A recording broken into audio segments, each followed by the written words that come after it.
छिन्दिँदाखेरि बढी होइन एकअर्कामा जिस्किने बानी टच गर्ने बानी भए पनि युगको चाहनाहरू बढी बनाउँछ। त्यस कारणले गर्दा त कतिपय आफ्नै परिवारमा अब आफ्नै बुवाले आफ्नै छोरीले बलात्कार गरेका घटनाहरू हामी सुन्छौँ। यस्ता यस्ता कुराहरू धेरै आउँछन्। त्यस कारणले गर्दा यति बेला चाहिँ विशेष त हामी पवित्र आत्माको अगुवाईलाई खोजेर प्रभु जुन गिफ्ट तपाईँले मेरो जीवन साथीको लागि अहिले तपाईँ हेर्दै हुनुहुन्छ जय मसीह अनलाइन टिभी। जीवनको यात्रामा डोर्याउनुहोस् मलाई तपाईँको बाटोमा यसो तपाईँको बाटोमा। जय मसीह यहाँहरू सबैजनालाई। अहिले तपाईँ हेर्दै हुनुहुन्छ जय मसीह अनलाइन टिभी।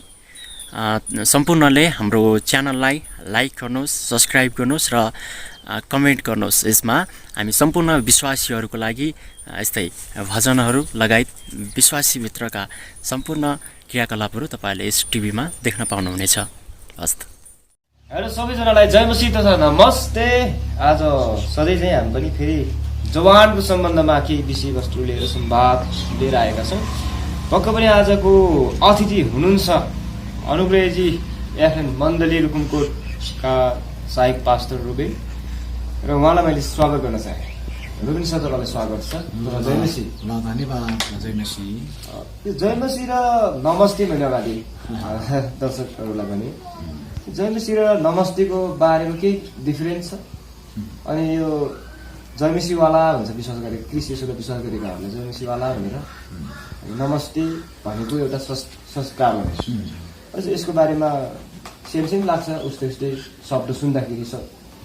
यो खास के हो जय मसीह भने?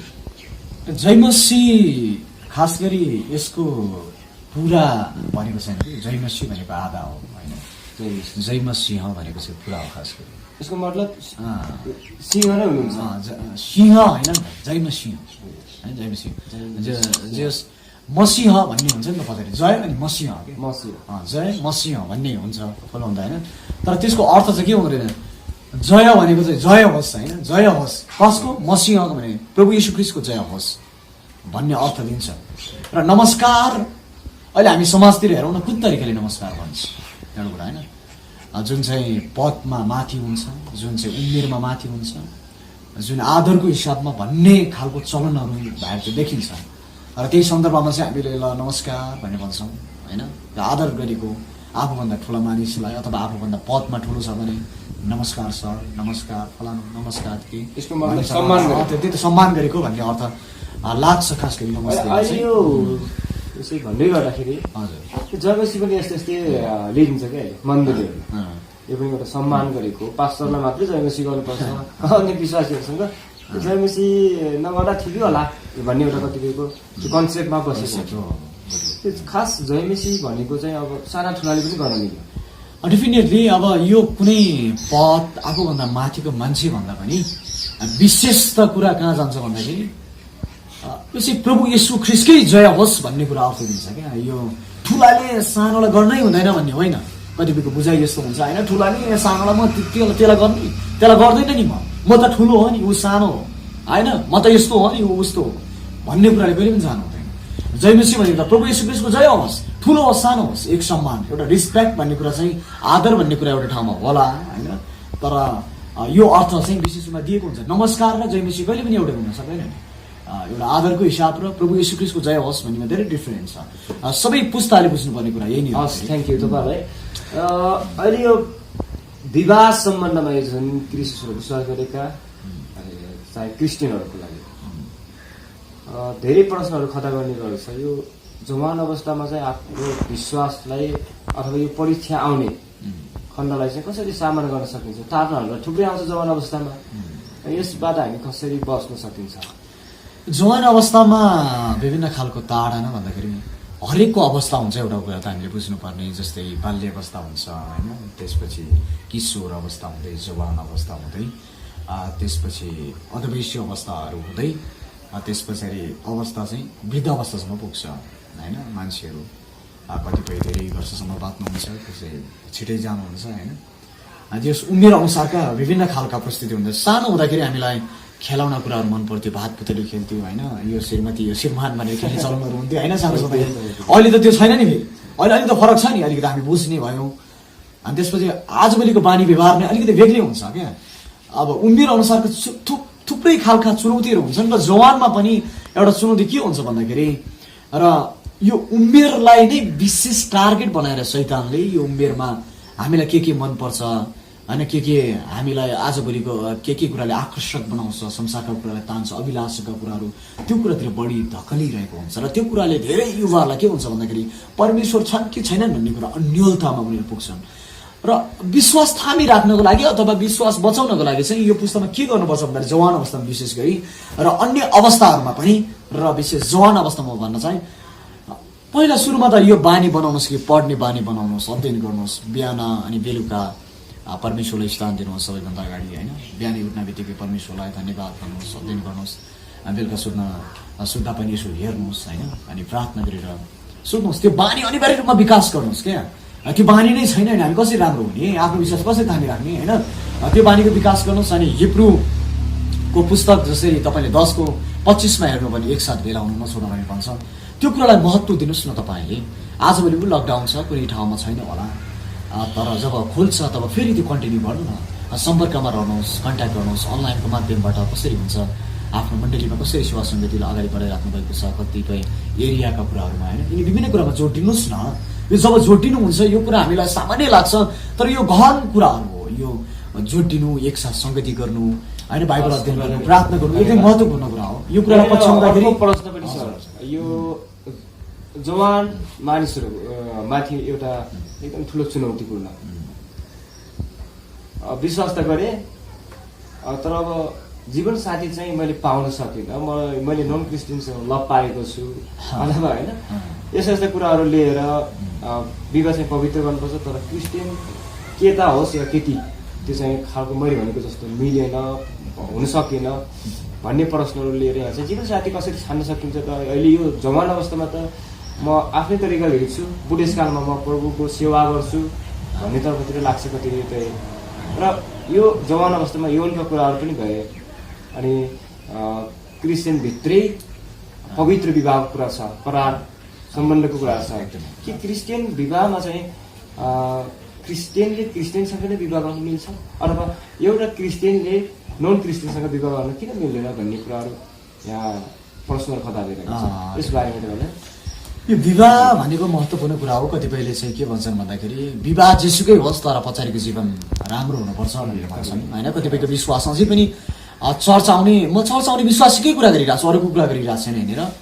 उनीहरूकै विश्वास अझै कस्तो छ भने चाहिँ अगाडि विवाह त जेसुकै भए पनि भयो नि, आफूले राम्रो लागेको खतरा केटी खतरा केटा ह्यान्डसम ब्युटिफुल खालको चाहिँ लिनुपर्छ, त्यही त शारीरिक आकर्षकलाई लिनुपर्छ भन्ने बढी महत्त्व उनीहरूले उहिदिन्छन्। तर विवाहको बारेमा उनीहरूले वास्तवमा धेरै कुराहरू बुझ्न बाँकी वास्तवमा रहन्छ क्या। किनकि मैले अघि नै भने नि बाइबल अध्ययन गर्नुहोस् भन्ने कुरा चाहन्छु नि होइन नि, यामा विभिन्न खालको एन्सरहरू तपाईँले पाउनुहुन्छ, उत्तरहरू पाउनुहुन्छ होइन। अहिले क्रिस्चियन र अक्रिस्चियन भन्न बित्तिकै त्योमा के फरक भयो त? हामीले क्रिस्चियनले कहिले पनि मूर्तिलाई सम्बन्धित कुराहरू हामीले गर्दैनौँ, अब अक्रिस्चियनहरूले मूर्तिसँग सम्बन्धित कुराहरू गर्छन्। यो कुरा डिफ्रेन्ट भयो, पछाडिको चुनौतीहरू यो हुन्छन्। अनि विवाहका कुराहरू जस्ता आदरणीय कुराहरू भनेको छ बाइबल होइन, आदर योग्य होस् क्या। मानिस एक्लै रहन असल छैन, तर कस्तो सन्दर्भमा छैन त होइन। आदरणीय तरिकाले जानुहोस्, परिवारको सहमति हुनुहोस्, परिवारमा सहमति गरेर विवाह गर्नुहोस् र एकअर्कालाई राम्रो लाग्ने कुरालाई चाहिँ पास्टरसँग राख्नुहोस्, कुराकानी गर्नुहोस्। अहिले बाइबलकै कुरा गर्दाखेरि आदम र हव्वालाई परमेश्वर बनाउनुहुन्छ, अनि पहिला आदमलाई बनाइसके त्यसको करङ झिकेर उहाँले हव्वालाई बनाउनुहुन्छ। कतिपयले करङ भन्न बित्तिकै त अब आफ्नै करङ झिक्ने स्थिति भनेर बुझ्ला, तर यो आत्मिक भाषा हो एउटा होइन। तपाईँको करङ तपाईँले भेटाउनु भयो भन्ने खालको प्रश्न गऱ्यो भने तपाईँको जीवनसाथी भेटाउनु भयो भन्ने अर्थलाई बुझ्नुहोस् तपाईँले। र यसरी बाइबलले लिएको छ। त्यहाँ चाहिँ सुरुमै के कुरा छ भन्दाखेरि परमेश्वर अनि जसरी आदम अनि हव्वा यो तीनवटा कुरा जोडिएर तिनीहरू विवाहको कुराहरू सुरुवात भएका छन् क्या। त्यति बेलाको समयहरू हेर्ने हो भने, तर विशेष गरी त्यो कुरालाई मान्छेहरूले बुझ्दैनन् अनि विवाह कहिले पनि आदरणीय योग्यको हुँदैन र पछि गएर अहिले ठिक छैन भने पछि कसरी ठिक हुन सक्छ। होइन र त्यस कारणले बाइबलीय कुरा बिब्लिकल कुरामा जानुपर्छ नि। यहाँ कतिपय जवानहरूको बिचमा चाहिँ यस्तो प्रश्न खडा हुन्छ, विवाह पश्चात पनि मैले आफ्नो श्रीमती अथवा श्रीमानलाई चाहिँ मैले विश्वासमा दोहोऱ्याएँ, मैले उसको आत्मा बचाएँ भन्ने कुरा छ। मैले विवाह नन क्रिस्चियनसँगै गरेँ तापनि मैले उसको आत्मा त बचाएँ नि, मैले डोराएँ नि भन्ने कुरा त जोडिन्छ कि यो सरासर ठिक हो? बाइबलले के भन्छ? यो कुरा कस्तो भने चाहिँ आत्मा तपाईँले भलै डोर्याउनु होला होइन। अब जस तपाईँले अक्रिस्चियन केटी मन पराउनु भयो अथवा क्रिस्चियन केटा मन पऱ्यो तपाईँको लागि, अनि त्यो मन पर्दाखेरि ल है यो बहिनी राम्रो छ भनेर तपाईँले त्यसलाई ल म जीवनसाथी बनाउँछु भन्ने निर्णय गर्नुभयो, अनि प्रार्थना पनि गर्नुभयो, अनि पछाडि उसलाई विश्वासमा ल्याउनु भयो, ग्रहण गर्यो उसले, अनि बत्तिस्मा पनि लियो उसले, अनि त्यसपछि बत्तिस्मा ल्याइसकेपछि विवाह पनि भयो। विवाह पनि भयो, त्यो पवित्र विवाह नै मानिन्छ, त्यो अन्यथा जाँदैन। तर भन्ने कुराले पर बनाउँछ होइन। तर के हुन्छ भन्दाखेरि त्यो गर्नु ठिकै हो, नराम्रो होइन, तर विशेष रूपमा कस्तो भन्दाखेरि त्यो तपाईँको जीवनसाथी त विशेष रूपमा कुन तरिकाले उसले विश्वास गरेको छ क्या, कुन तरिकाले उसले विश्वास गरेको छ होइन। तपाईँलाई पाउनुको लागि मात्र टार्गेट छ नि त उसको, म यसलाई विवाह गर्छु भन्ने तरिकाले मात्र चर्चमा आएको छ। पछाडिको समयको के ग्यारेन्टी दिन सक्नुहुन्छ तपाईँले? उसले पछाडिसम्म नै विश्वासमा रहिरहेको छ भने होइन, पछाडिसम्म ऊ नरहन सक्छ, गिर्न सक्छ, विभिन्न खालका कुराहरू छन् नि यहाँनिर। पछाडि अगाडि आयो तपाईँले विवाह गर्नको लागि र पछाडि उसले सङ्गति छोड्न सक्छ, प्रार्थना गर्न नदिन सक्छ, त्यहाँ नजा बन्न सक्छ, म जाँदैन भन। त्यही कारणले गर्दा वाद विवाद भएर डिभोर्स हुन सक्ने स्थिति आउन सक्छ। यो कुरालाई विशेष रूपमा बुझ्नुपर्छ।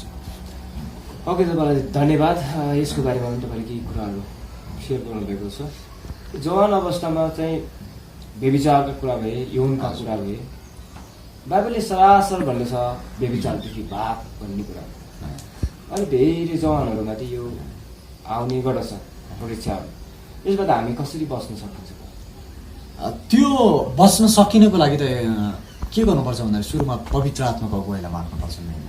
जबसम्म पवित्र आत्माको त्यही त पवित्र आत्माको अगुवाई जबसम्म हुँदैन नि तबसम्म हामी हरेक कुराहरू गर्न असफलता हुन्छ कि मान्छे। पवित्र आत्माको अगुवाई विशेष त चाहिन्छ। यति बेला हामीलाई यौनको चाहना हुन्छ, बढी नेट हामीले चलाउँछौँ आजभोलिको होइन। नेट चलाउँदाखेरि त्यहाँ कति गलत कुराहरू हुन्छ क्या। त्यो गलत कुराले चाहिँ हामीलाई यौनमा तृष्णा जगाउँछ। त्यो कुराले जस्तै महिलाहरूले धेरै छोटो छोटो कपडाहरू लगाउने चलनहरू हुन्छ, कतिपय मुलुकहरू त्यस्तै छन् होला। तर विशेष त हामीहरूको मुलुककै कुरा गर्दाखेरि त्यो कुराले त हामीलाई के गर्छ, ओहो त्यो त कपडा लाउनै नजानेको होइन, र त्यतिसम्म अङ्ग नै देखिने खालको भयो भने त्यो कुराले यो खालको यौनको तृष्णाको कुराहरू बढाउँछ। बढी छिल्लिँदाखेरि बढी होइन एकअर्कामा जिस्किने बानी, टच गर्ने बानी भयो भने यौनका चाहनाहरू बढी बढाउँछ। त्यस कारणले गर्दा त कतिपय आफ्नै परिवारमा अब आफ्नै बुवाले आफ्नै छोरीले अब बलात्कार गरेका घटनाहरू हामी सुन्छौँ। यस्ता यस्ता कुराहरू धेरै आउँछन्। त्यस कारणले गर्दा यति बेला चाहिँ विशेष त हामीले पवित्र आत्माको अगुवाईलाई खोजेर प्रभु जुन गिफ्ट तपाईँले मेरो जीवन साथीको लागि दिनुभएको छ त्यो चाहिँ म सुरक्षित राख्न सकौँ। यो सुन्दर उपहार हो, तपाईँले भलै केही दिन नसक्नु होला, तर यो उपहारमा यो उपहारलाई चाहिँ म मेरो जीवन साथीको लागि राख्छु होइन, मेरो जीवन साथीको लागि सुरक्षित राख्छु भन्ने कुराले तपाईँलाई एकदमै थामिराख्नुपर्ने हुन्छ। हरेकपल्ट यिनी विभिन्न खालका तपाईँलाई लोभ लालचका कुराहरू, ल म प्रेममा छौँ हामीहरू, ल गरिहालौँ भन्ने खालकोबाट तपाईँ होसियार हुनुहोस्। यो अबाइबलीय कुराहरू हुन्। बाइबलीय कुराले विवाहभन्दा अगाडि अथवा विवाह पछाडि आफ्नो श्रीमान अथवा श्रीमती भन्दा बाहेक अरूसँग यौन कार्य गर्यो भने त्यसलाई व्यभिचार भनेर भन्छ। यो कुराबाट एकदमै होसियार हुनुपर्ने हुन्छ। यो एउटा प्रश्न फेरि खडा भइरहेको छ। हजुर, यो जवान मानिस मात्र नभइकन यो सबै मानिसहरूको लागि हजुर बोलावट चाहिँ कसरी चिन्ने, बोलावटलाई कसरी चिन्ने भन्ने कुरा छ। अनि त्यो बोलावट अनुसार हामीले कसरी काम गर्ने त? प्रत्येकलाई त हर प्रकारको एक प्रकारको गिफ्ट छ, त्यसलाई चाहिँ कसरी चिन्ने? यो कुरामा चाहिँ धेरै जवानहरू सँगसँगै धेरै मानिसहरूले आफ्नो बोलावटहरू नचिनिरहेको अवस्थाहरू सधैँ देखिन्छ होइन। एउटा काम गर्छ असफलता खान्छ क्या, अर्को काम गर्छ असफलता खान्छ, अर्को काम गर्छ असफलता खान्छ, अर्को काम गर्छ त्यहाँ पनि सफलता हुँदैन, निराश हुन्छ ऊ। मैले के गर्ने त भनेर ईश्वरलाई हप्काउन थाल्छ कि उसले होइन। सबै यस्तै हो, अब के गर्ने, जिन्दगी नै यस्तै भयो नि। यो गर्दा नि सफलता हुँदैन, यो गर्दा नि सफलता हुँदैन, खाडी मुलुकतिर जानुपर्ने बाध्यताहरू मानिसमा रहन्छ। तर विशेष तपाईँले बोलावटलाई कसरी चिन्नुहोस् भन्दाखेरि म सर्टकटमा तपाईँलाई भन्न चाहन्छु कि तपाईँले कुन काम गर्दाखेरि तपाईँलाई आनन्द महसुस हुन्छ, आनन्द के एक खालको खुसी, त्यो गर्दाखेरि साह्रो खुसी लाग्छ तपाईँलाई, वा मलाई गरम गरम लाग्छ, त्यहाँ भलै चुनौती किन नहोला होइन, भलै तपाईँलाई निराश अवस्थामा किन नपार्ला त्यो कुराले, तर तपाईँलाई त्यही मात्रै गर्न मन लाग्छ होइन, खुसी महसुस हुन्छ त्यो गर्दाखेरि, अरू जेसुकै भन्दा पनि खुसी महसुस हुन्छ, त्यो गरम गरम त्यहाँ जान्छ, यो कुरामा टाइम दिने, अन्य कुराहरू टाइमको कुरा मात्रै भ्यालु नभएर म चाहिँ यही कुरा नै गर्नुपर्छ, यो कुरामा लाग्नुपर्छ भनेर जब तपाईँले सोच्नुहुन्छ, त्यो चाहिँ तपाईँको बोलावट हो, र त्यसरी तपाईँले आफ्नो बोलावटलाई चिनेर तपाईँको कामलाई तपाईँले कार्यान्वयन गरिराख्नुपर्छ। पहिला आफूले सोचेको जस्तो नहोला, तर बिस्तारै तपाईँको बोलावट अनुसार गर्दै जानु भने त्यसमा सफलता, परमेश्वरको आशिष तपाईँले पाउन सक्नुहुन्छ। हस्, थ्याङ्क यू। अब हामी अन्त्यतिर आएका छौँ र अहिलेको जवान र हामी विश्वासी परिवार हुनु सबै मानिसहरूको लागि हामीले चाहिँ कसरी सञ्चारको माध्यम छ अहिले, विभिन्न नेट अनलाइनको कुराहरू भए, फेसबुक, टिकटक, मेसेन्जर होइन, यो कुराहरू विभिन्न कुराहरू छ, यसलाई चाहिँ हामी कसरी प्रयोग गर्न सक्छौँ त? अन्त्यमा तपाईँलाई डेफिनेटली एकदमै राम्रो प्रश्न। आजभोलि धेरै विशेष युवा जगत सँगसँगै अन्य विश्वास गर्ने व्यक्तिहरूले नेटलाई कसरी प्रयोग गरिरहेको छ भन्दाखेरि यसो हेर्छ नेटमा चाहिँ के कुरामा हामीले समय बिताइरहेको छ बढी, अब हामीले के कुराहरू हेरिरहेका छौँ, के कुरा खोजिरहेका छौँ, त्यहाँ हुने नहुने हरेक कुराहरू पाउँछ त्यहाँ होइन, विभिन्न खालको कुराहरू पाउँछ त्यहाँ, सप्रिने कुराहरू पनि छ, त्यहाँ बिग्रिने कुरा पनि छ। हामीले नेटै चलाउनु हुन्न भन्ने पनि होइन, तर नेट सबैभन्दा असल कुरा हो भन्न पनि सकिन्न होइन, नेट डेफिनेटली धेरै फरक कुराहरू हो। हामी नेटलाई हामी बाइबलले के भन्छ भन्दाखेरि ज्योतिका सन्तान त्यतिकै भनेको, ज्योति भन्नाले त हरेक कुरामा उदाहरणीय हुनु पर्यो। धेरैले टिकटक बनाउँदाखेरि अब म तिमी बिना मरिहाल्छु भन्ने खालको टिकटकहरू बनाउँदा त्यो खालको तपाईँलाई गर्दा रमाइलो लाग्यो, तर अरूलाई के शिक्षा दियो त? के तपाईँ त्यो खालको ज्योति देखेको छ? त्यो कुरा कस्तो प्रभाव पार्यो? तपाईँले स्टाटस देख्दाखेरि म तिमीले धोका दियो, मेरो जिन्दगी बेहाल भयो होइन, अनि जस्तै यस्तै कुराहरू जे होस् हामीलाई निराश बनाउँछन् यिनी कुराहरूले, जिन्दगी त यस्तै रहेछ नि भन्ने कुराहरू, जुन कुराले अरूलाई राम्रो सिकाउँदैन नि। बाइबलले भन्छ कि सकेसम्म सक्छौ भने अरूलाई उत्साहित दिऊ, सक्दैनौ भने त्यही त सक्दैनौ भने तिमीले बरु आफ्नै विश्वासलाई थामेर राख्नु उचित हुन्छ। त्यस कारणले गर्दा बाइबलले जतिजनाले संसार प्रयोग गर्नुहुन्छ, जतिजनाले संसारलाई अझै प्रयोग गरिराख्नु भएको छ, टिकटक होस् भलै, फेसबुक होस् भलै, इन्स्टाग्राम होस् भलै होइन, अनि विभिन्न माध्यमहरू जस्तै युट्युबहरू होस्, यो कुरा युज गर्दाखेरि प्रयोग गर्दाखेरि तपाईँले विशेष त्योबाट मबाट अरूले केही कुरा सिक्नुपर्छ, मबाट चाहिँ अरूलाई राम्रो जानुपर्छ होइन, यो कुरा गलत छ।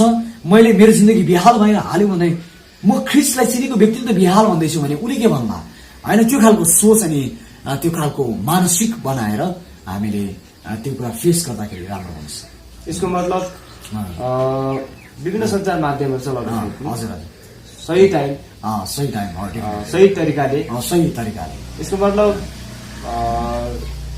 यो सोसियल मिडिया नै बढी प्राथमिकता दिनु बढी भएन, धेरै 24 घण्टा अनलाइन देख्छु मैले होइन, कतिपय वाइफाई हुने त कनेक्ट अब तिमी बस्दाखेरि अब त्यति भ्यालु नहोला, तर धेरै अनलाइन धेरै चलाइराख्नु पनि त्यति उचित हुँदैन, किनकि हामीले अन्य काम पनि गर्नु पऱ्यो नि। अनलाइन नै हाम्रो काम या फेसबुक नै हाम्रो काम मात्रै पनि होइन, यी सबै कुरामा होसियारी रहेर कुन कुराको लागि कति बेला टाइम दिने, कुन कुराको लागि कति बेला टाइम दिने, टाइम दिइसकेपछि हामी कसरी प्रयोग गर्ने भन्ने कुरालाई त विशेष त बुझेर अगाडि बढ्नुपर्छ। पहिलो प्राथमिकता परमेश्वरलाई, हजुर पहिलो प्राथमिकता परमेश्वरलाई दिनु पर्यो, अनि त्यसपछि अन्य कुराहरू खोजनीति गर्नु पर्यो, तर हामीबाट राम्रो हुनु पर्यो कि अरूले राम्रो कुरा सिक्नु पर्यो, त्यो चाहिँ विशेष हो है। हस्, थ्याङ्क यू। तपाईँलाई एकदमै आफ्नो बहुमूल्य समय छुट्याएर तपाईँले यहाँ मास आएर तपाईँले केही कुराहरू एकदमै सेयर गर्नुभयो, एकदमै हामी एकदमै खुसी छौँ, आभार गर्न चाहन्छौँ।